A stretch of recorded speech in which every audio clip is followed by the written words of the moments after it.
Raging Bolt player, you get that first turn 1 fan call. That's the Rotom's ability that lets you search out all of the colorless Pokemon, and then from there, can start applying pressure with the various ancient Pokemon you have at your disposal. Yeah, Raging Bolt is specifically this version with the Noctowl engine with the fan Rotom. One of the few decks that really doesn't mind going first at all. You want to get this Hoot down, so then on your second turn, you get that Teal Mask Ogerpon down, you evolve into Noctowl, your Dual Seeker for exactly what you need, and you pretty much can pick up the perfect turn to respond to whatever your opponent's done.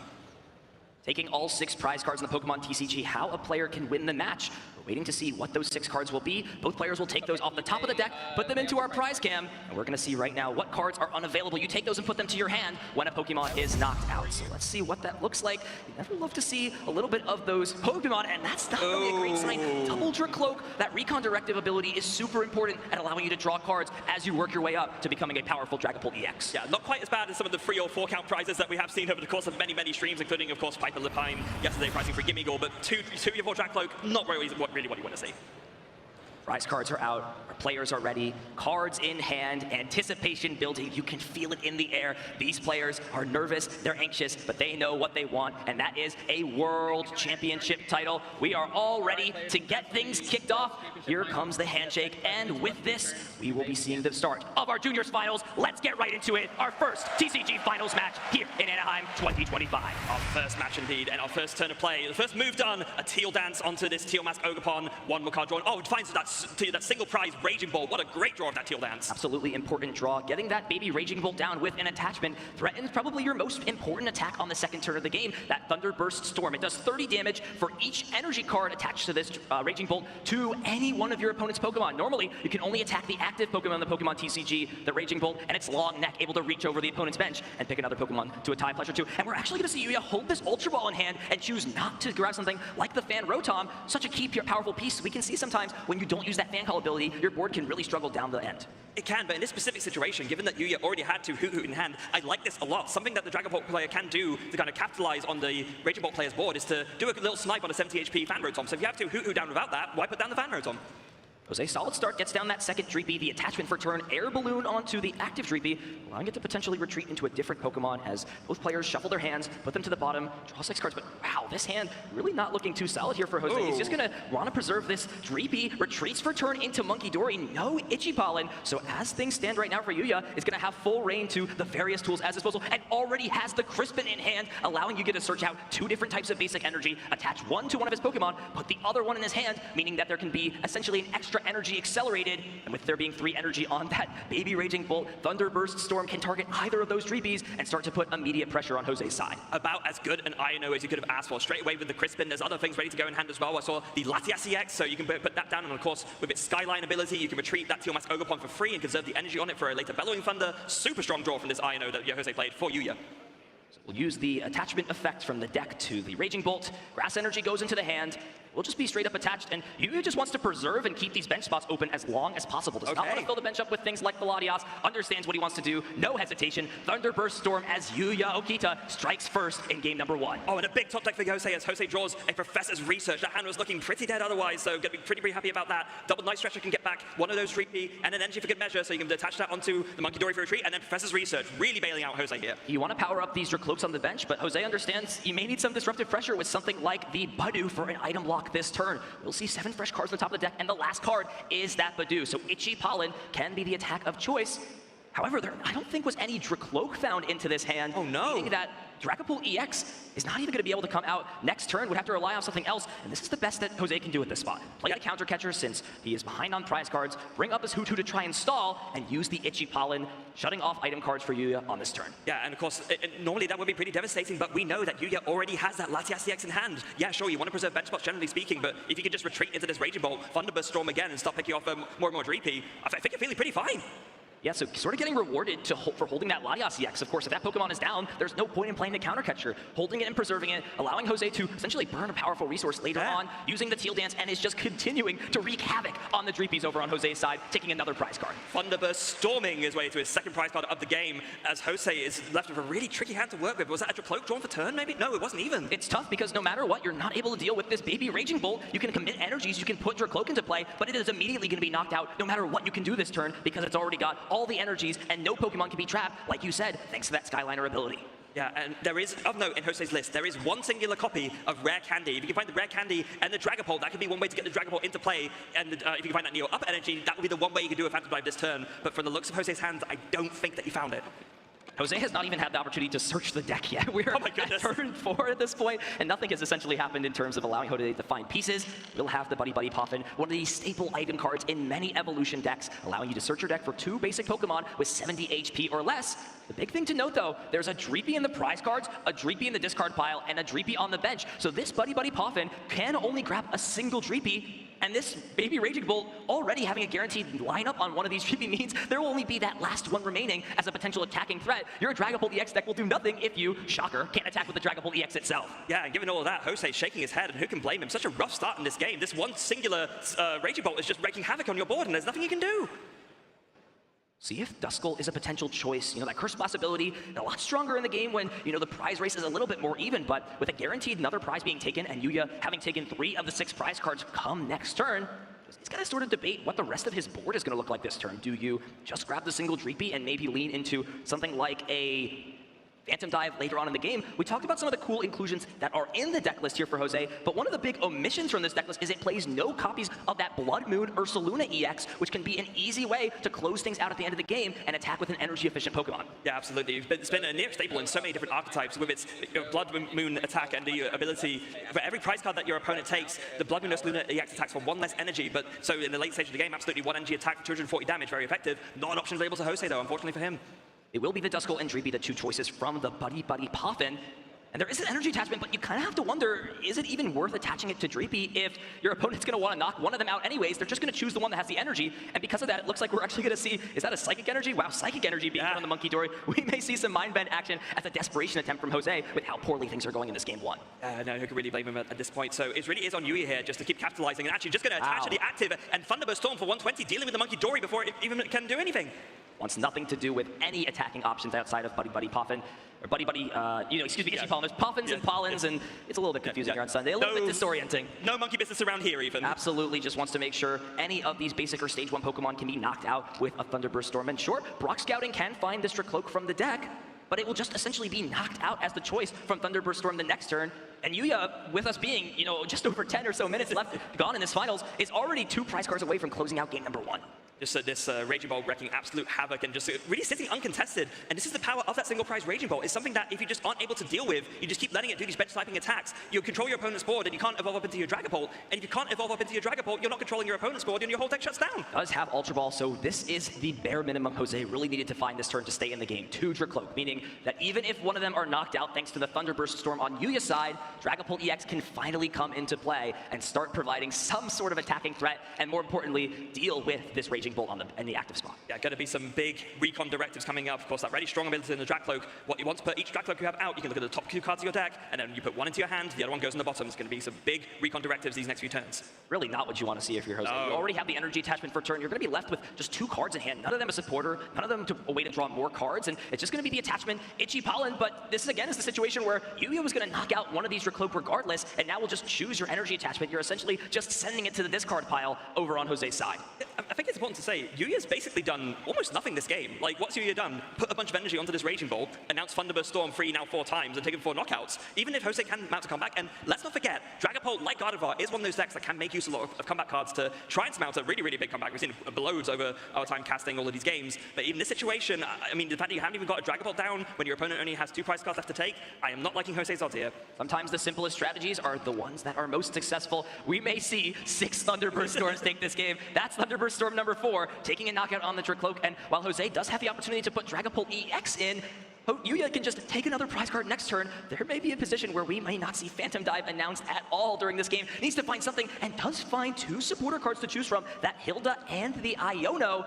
What effect could either of those have in this situation here, Freya? So Jose's going to make a very critical decision here. Jose needs to decide, because that Hilda will grab you both the pieces you need, the Neo Upper Energy and the Dragapult, but the Iono is going to disrupt your opponent, and that'd be one of the only things you can do to stop your opponent from finalizing the game by taking the last few knockouts. It's a very tricky decision. Actually, didn't I see, what did Jose take out of the 2? It is the Hilda, okay. So prioritizing getting a Phantom Dive online. If you're not using that attack, you are not winning. Plain and simple, this is the bread and butter strategy of the deck. Is now just considering if it's worth putting another Duskull in play. It is not, and here we go. Combination City. Dragapult EX and the Neo Upper Energy, the Pokemon and Energy card chosen from this. We're going to see the Phantom Dive. This Raging Bolt will finally be answered, but you just got 2 Grass Energy on the bench with this Ogerpon. Has built up a large hand size just from draw passing over several turns and using that Teal Dance. Just needs to find 5 energy cards to discard with a Bellowing Thunder, and Yuya will close out this first game. Yeah, so here it is. Phantom Dive is going to take a double knockout, so there's going to be 2 prizes for Jose. Does Yuya have the pieces to put together this KO on the Dragapult to take game 1 as the Dual Seeker? I think it's already in the hand. This can grab Nest Ball and a Professor Sada's Vitality, and if there's another ancient Pokemon in the hand... Which there is, because the Koraidon's already there. That's correct. All that would be missing now is just a basic energy, and Yuya already has the Professor Sada, so it's going to play this out, and it looks like all the pieces are there.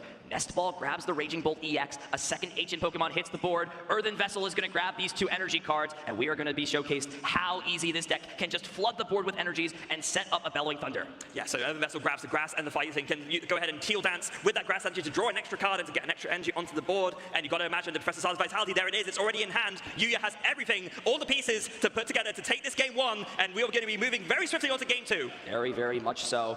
Multiple options as long as there's a Lightning Energy in the hand. Oh wait, oh! Yuya, no! Yuya misattached the energies, and I think may have gotten rid of the energy switch from the hand. Did get rid of the energy switch, just needed to attach the Lightning Energy, but instead, that small mistake all of a sudden throws everything out of place. Is now going to have to use Flip the Script to try and bail himself out of that small mistake, which could cost him a fortune. I know, with all the nerves on the most important stage of all, just a small mistake, but it could turn into a huge blunder that could give Jose a chance to come back in this game. So yeah, it's going to come down to this Flip the Script to try and find this Lightning Energy.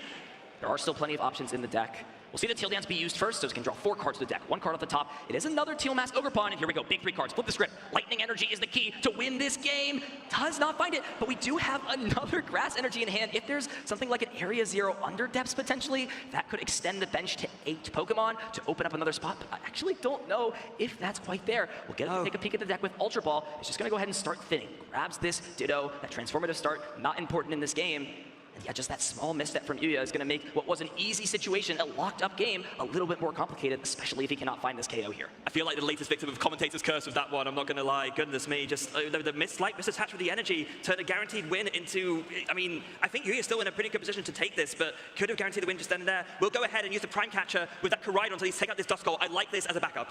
Yeah, we'll make sure that no more Curse Blast abilities can be used since Yuya does go down to 1 prize card, and Jose does not have any bait and draw support currently in the hand. We'll see the top deck for turn, and that's a big one to find. Finds the Iono. That in combination with a Disruptive Effect and potentially smartly avoiding a knockout. That's really a big question. If Jose has the option to, should he maybe prolong taking a prize card here so he can maybe avoid that Flip the Script ability? Yeah, I think actually that's why it's kind of...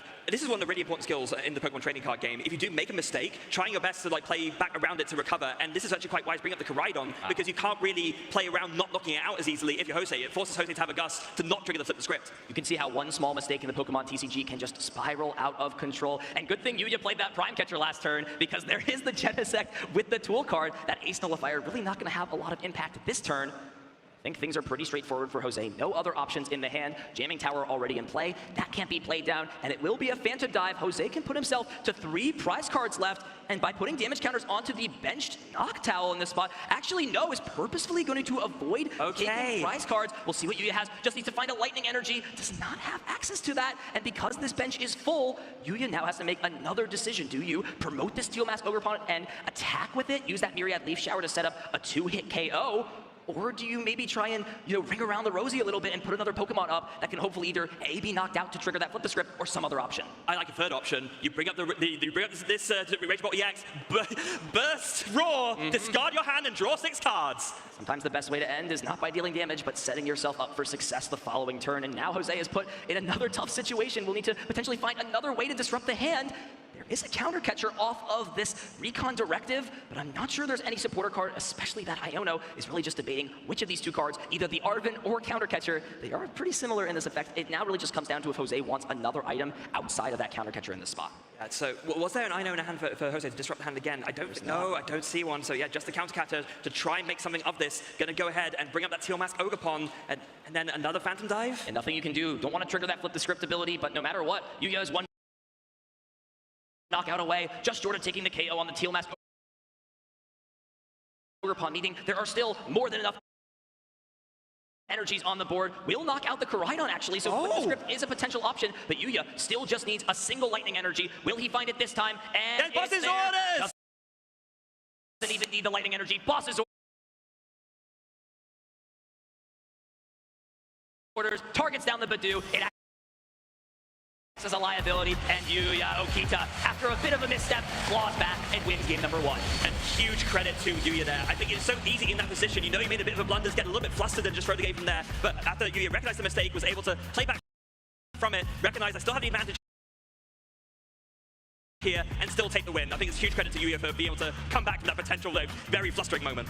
Mindset is a big part of the Pokemon TCG, especially on a big stage like this where there is so much pressure. Like you mentioned, credit to Yuya for staying locked in and figuring things out. But it was the Thunderburst Storm show. Raging Bolt showed why it is so strong, not just the EX, but this baby Raging Bolt. Thunderburst Storm after Thunderburst Storm, just consistently applying pressure to Dreepy, and with there being a little bit of that prizing issue, the 1-2 line in the prizes, it was just a little bit too little, too late for Jose to finally get Phantom Dive up and running. Even though there was a bit of a misstep from Yuya, he misattached the energy cards, got rid of this energy switch, he was still able to claw back after he did what he thought was game on this turn. Yeah, so putting down the jamming tower, and then very wisely in this sort of recovery play, playing this prime catcher to bring up the Dust Skull. Definitely the best thing to target here, because you don't want your opponent to have access to Curse Blast to really have a big chance of a comeback, and then just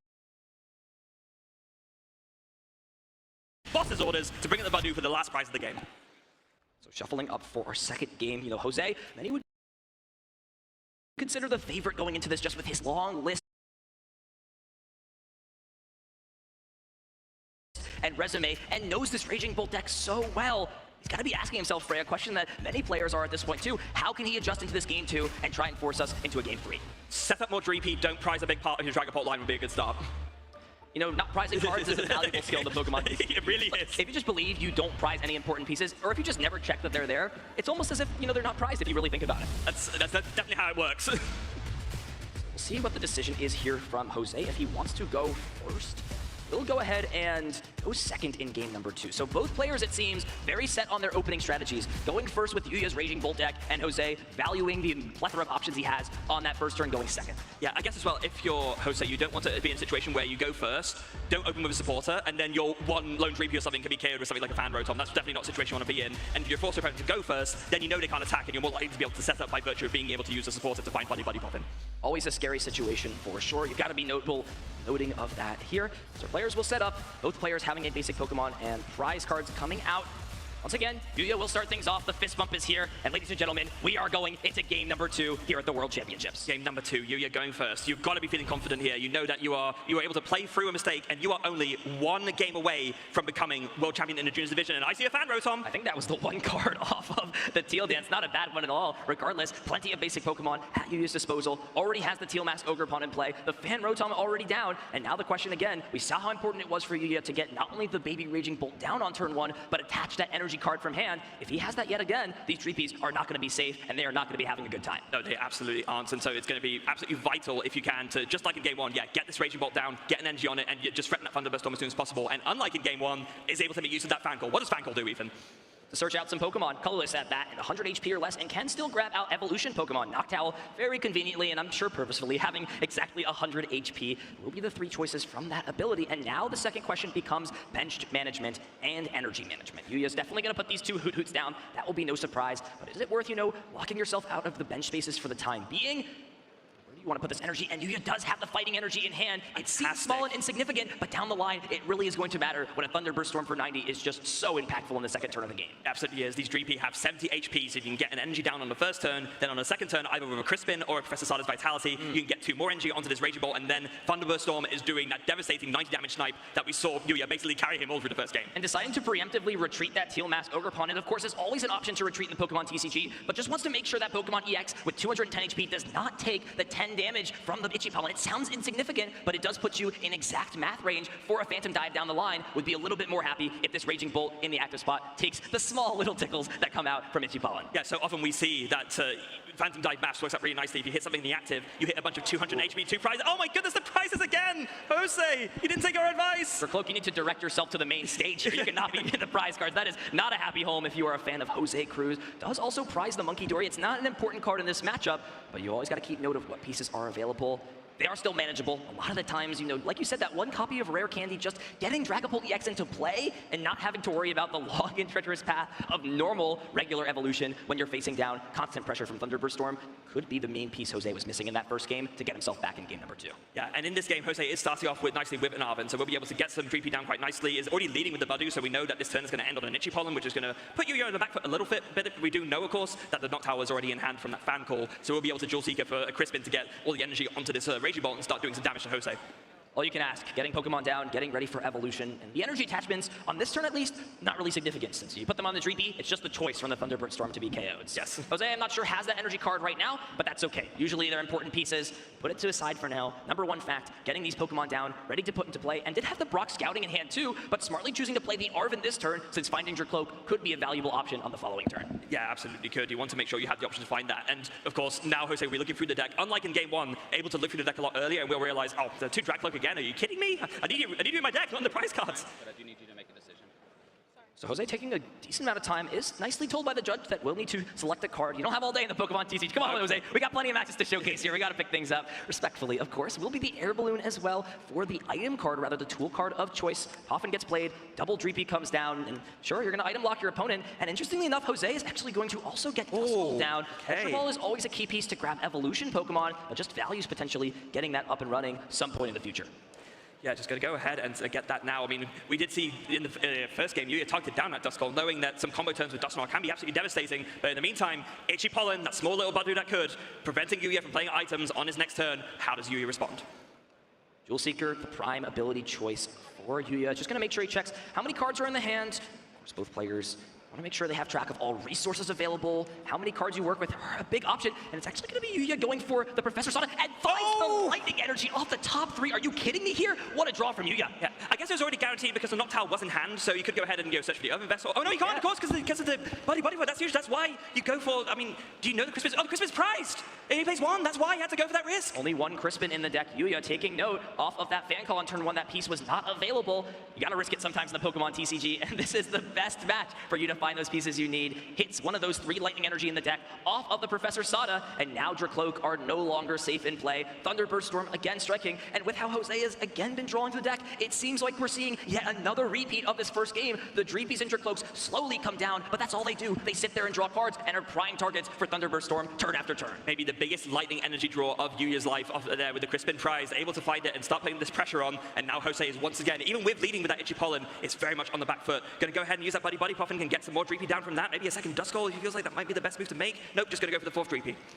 I would really like to see Jose attach his energy for turn to a Dreepy instead of a Dracloak. Yes. At that point, your opponent's then got to make a decision. Do I either take out your easiest access to put Dragapult EX into play next turn, or do I do something else? But yet again here, Jose crucially missing an energy attachment. That's going to make it even harder, especially with the pressure Thunderburst Storm is putting on. And Yuya doesn't even need to do anything. He knows what he wants. His eye is on the prize. Draw for turn, attack, go buddy. I've got everything I need here with my Raging Bolt. Is this the Thunderburst Storm World Championships to see here in the Junior Finals? It sure feels like it right now. We are in a treacherous storm for sure. Nobody is safe when the lightning sparks are all around. Hilda is the choice for turn, so if Jose does have that 1 copy of Rare Candy, could potentially put a Phantom Dive pressure on this turn, but yet again, will be just that single piece short. Instead, just going to find the Dracloak. Does now have the energy attachment for turn, but yet again, if you attack into that Dracloak, it's just going to be the target to be KO'd. It will mean Dragapult EX at minimum can come down, and now Jose is going to make the play we talked about, attach the Dreepy, and present Yuya with that choice of which Pokemon he wants to knock out this turn. Also crucial to note, off of the Recon Directive did find that Neo up energy, so in a worst case scenario, you have the energy attachment ready to go to power up your Phantom Dive. Really crucial find off the Recon Directive there.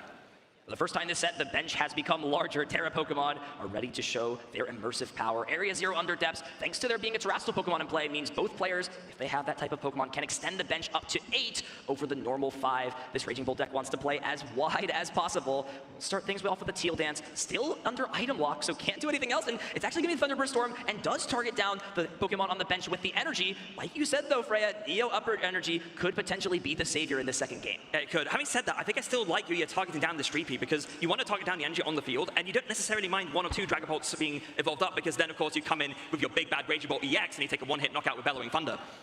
See both Recon Directives be used. This combo may be online. Got the Air Balloon and the Genesect. are in the hand, so if Jose chooses to, could bench that Genesect and attach the tool card, thus shutting Yuya down from playing Prime Catcher at any point during the rest of the game. We'll see the evolution, Neo upper energy, and now the choice becomes, where do you put this damage counters thanks to that Halucha's flying entry ability will be on those 2 Pokemon, and instead is actually going to omit from playing this Genesect, discarding it off Professor's Research, so not valuing that as a bench slot, wants to keep it open for something else. Yeah, which I think makes a lot of sense in this situation, and also gotta love the placement on the flying entry. Put one on that Teal Mask Ogerpon so that it's more vulnerable to a Phantom Dive later, and then one on the Hoot Hoot so that Phantom Dive can also do residual damage on the bench to KO that too. Importantly, does evolve that Dusclops, or excuse me, from the Duskull into the Dusclops. Did discard Dusknoir from that Professor's Research, so we'll need to play something like Night Stretcher down the line to get that Pokemon back if he so chooses to. But yeah, just the lack of energy attachments early on in this game means Jose just doesn't feel comfortable with this hand size Yuya has slowly been accumulating for attacking with his Dragapult EX, since there's no way to accelerate the energies, and back-to-back Phantom Dives just cannot be used. And honestly, if I'm Yuya here, I'm thinking, I want to Thunderburst Storm again, but I think I want to target this Dusclops. This feels like the most threatening thing right now. Like, I put together a combo to make some kind of comeback. If you target this down, you are then just 1-2 prize knockout from winning the game with a Bellowing Thunder. So I think that Dusclops is really important to target right now. It's tough, right? You put yourself to 2 prize cards, and I guess at that point you don't care about back-to-back Dragapult EX attacks. So no, exactly. Jose's just going to put himself in range where the same situation he was fearing is just going to be part of the game. I like the play. Okita is now just 2 prize cards away from becoming a world champion. Targeted down at Dusclops, preventing any Curse Blast shenanigans from happening. So now, with just 1 knockout on a Dragapult EX, Yuya will become the world champion. But it's not over yet. Jose is going to be fighting tooth and nail to come back in this game 2 and try and take us through a game 3. Let's see what he has. Plenty of Pokemon left in this game. Never count Dragapult EX out. It has made comebacks more far-fetched than this. Jose already has the Dragapult EX powered up. Phantom Dive is online thanks to that Neo upper energy. The one piece that is missing right now is something like Iono. Hand disrupting Yuya while potentially taking out multiple Hoot Hoot this turn, or even something like the Raging Bolt in the active spot, getting rid of those 3 energy cards, maybe the needed combination piece, but I'm not sure Iono is there, and you can see Yuya has again amassed a massive hand, and this is a combo deck, this Raging Bolt deck. You give it tons of cards to work with, it's gonna put something together that you're not gonna like. Yeah, and not only that, of course, we did say in the last turn, Jose opted to discard that Genesect and isn't getting back with his Night Stretcher, so Prime Catcher is still an option for Yuya to try and steal out this game with a Professor Sada's Vitality and Prime Catcher on the Dragapult. He's just going to use Professor's Research. Yuya's going to be breathing a sigh of relief. He gets to keep his large hand size as Jose draws 7 cards. No counter catcher, no Wake Gust around this Pokemon. But you gotta really feel like taking out the energies from play, denying the large damage essentially guaranteed next turn from a Bellowing Thunder is gonna potentially be an option. And no, it's just gonna pass the turn over using the Itchy Pollen to shut items off again. If Yuya can find a Lightning Energy card under this item block, then Boss's Orders could take a KO on this final Pokemon. Let's see if Yuya has the pieces. He's gonna search through the deck with this Jewel Seeker, see what is available. And it looks like without having the Lightning Energy here and being under item lock, just wants to preemptively grab some pieces. That Crispin was taking off the prize cards, which means he can just flood the board with even more energy, preparing for any option or any play Jose throws at him. Yeah, I don't think Yuya is going to be able to have game this turn, but he can essentially put himself in a position where he's checkmating on Jose the next turn. And so I think very wisely here, Yuya not being greedy about it, thinking, you know what, I'm so far ahead of here, let's not get ahead of ourselves, let's just set up my board well, so I know on the next turn I can close out this game and become the world champion. Will be the Lightning and Grass Energy. We'll see the Lightning Energy most likely attached from the deck to the Raging Bolt, and then the Grass Energy is going to be put in the hand. Means multiple energies can come down. No Teal Dance abilities have been used yet. That could draw some extra cards. There it is. Attachment from the deck, Grass Energy to hand, splitting the energy smartly between these Teal Mask Ogerpon to make sure they're preserved as well as possible. Yuya can take a knockout on something like the Halucha yet again with this Thunderburst Storm and put himself 1 prize card away. And interestingly enough, going to discard his own Stadium to bump his bench down to 5 and get rid of that Noctowl, which could be a liability down the line. Gonna knock out the Budew, and now just 1 prize card away from becoming our first TCG World Champion. So now we know that Jose has the Iono in hand, so it is all gonna come down to this. You play the Iono, and do you stop Yuya from finding the pieces to take this last prize card and win the game? It's just so tough because there's already 4 energy on the board outside of this active Pokemon. So if you knock out this active Raging Bolt, all Yuya needs is an energy of any type, whether it's through a supporter card, an attachment from hand. It does not matter, but this is what you can do. There's no Pheasantipity in play, just the 1 Hoot Hoot. Big 1 card here for Yuya, as Jose will disrupt. It's Lightning Energy! If that's true, that would spell disaster here for Jose. Not done with the turn yet. Is going to do everything he can here in the second game. He's going to do everything he can. I guess maybe thinking if you take out as many energy as possible, from Yuya's side of the board, but I don't think you do a residual knockout onto this Raging Bolt. So you're going to take out the energy here. That's going to be it. I think making sure everything is done correctly is actually instead going to potentially use something like the jet headbutt to play around the KO. Two more, correct?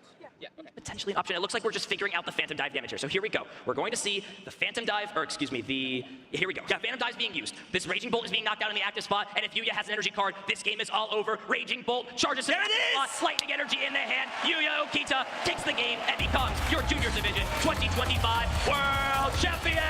Huge congratulations to Yuya, our first champion for the trading card game here in the arena, doing it in stunning fashion. A Thunderburst Storm has descended here in Anaheim, and it has crowned Yuya as our first champion. Put on an excellent display, showcasing how strong Raging Bolt can be when it gets the pieces set up and Thunderburst Storm puts on work.